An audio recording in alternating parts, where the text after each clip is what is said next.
Anyone who's seen Marvel Studios' Loki knows that we are exploring new corners of the MCU, which is why I'm speaking with VFX supervisor Brad Parker. Hey, Brad. Hey there. So let's speak a little bit about the Time Variance Authority. It's the first new location we get to see Loki in. How would you describe the overall aesthetic of the TVA?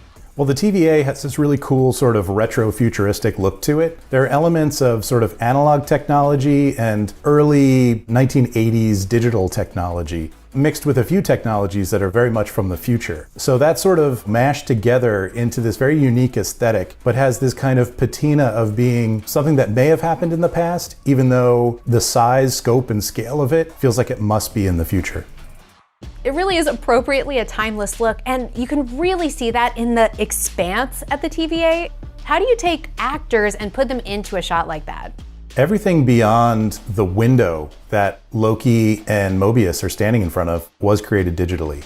On set, we had a hallway and a window frame, and our actors were able to look out into a blue screen, but everything beyond that was created entirely in the computer.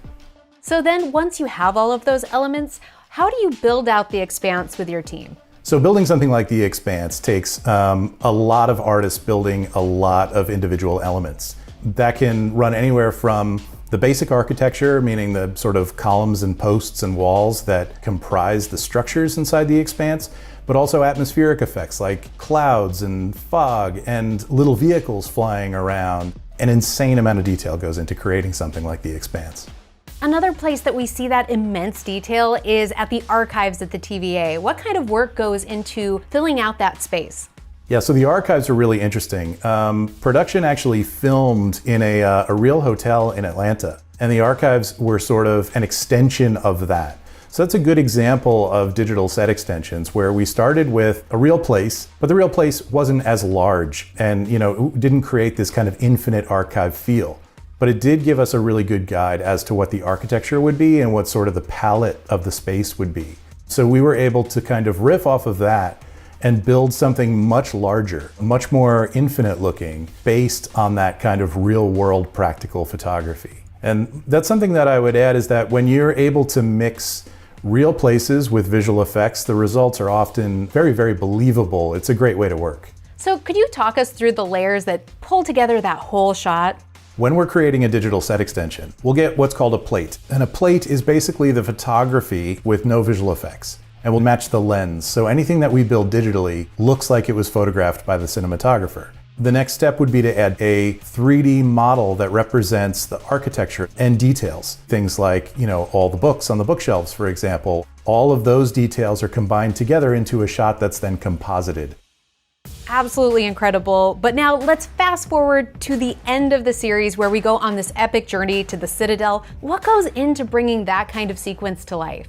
So in order to create this travel through time and space, we started with a rough guide that the editorial department put together. This was a series of clips and pre-visualizations of the sort of travel experience, which planets we would pass by, which black holes we'd travel through, and how long the entire sequence might take. So based on that, our team of digital artists started to create sort of space geography, those structures, the material that we travel through, the black holes that we travel through, and kind of place them all out into a sequence that's then sort of approved by the director and our editors. Once that is all approved, we work on refining it and making it look believable and realistic. So in this case, it's creating sort of gaseous space elements and, believable planets and the timeline itself, the sacred timeline, which all kind of ends at the Citadel, where He Who Remains resides. The process for creating that was really to kind of sculpt what this planetoid would be like in 3 dimensions. And we built the Citadel, all the architecture, every last brick to put the place together in the computer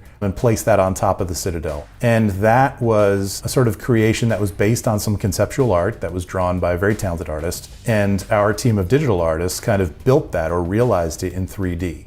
Ultimately, it's all rendered and composited together to be one seamless experience. That moment is such a big whirlwind. Are there any little details that our Marvel fans might have missed that you could clue us in on? So, there was a hidden detail or two. There are a few little elements that we pass by. One might be the collector's ship. Can't confirm nor deny that. And there may be one or two that are worth kind of scrubbing through slowly and seeing if you can pick out. Ooh, you know I'm gonna do that.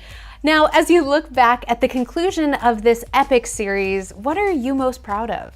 So I'd say the thing that I'm most proud of is kind of working with this team of incredible artists who all had to work from home, because of COVID lockdown. Together, everyone was able to create something that's absolutely stunning and beautiful. Everybody really stepped up and worked as hard as they possibly could. And I'm just really proud of the team and everything they did to make this beautiful series. Oh, that's so lovely. Thank you so much, Brad. And of course, everyone, go watch Marvel Studios' Loki. All episodes are now streaming only on Disney+.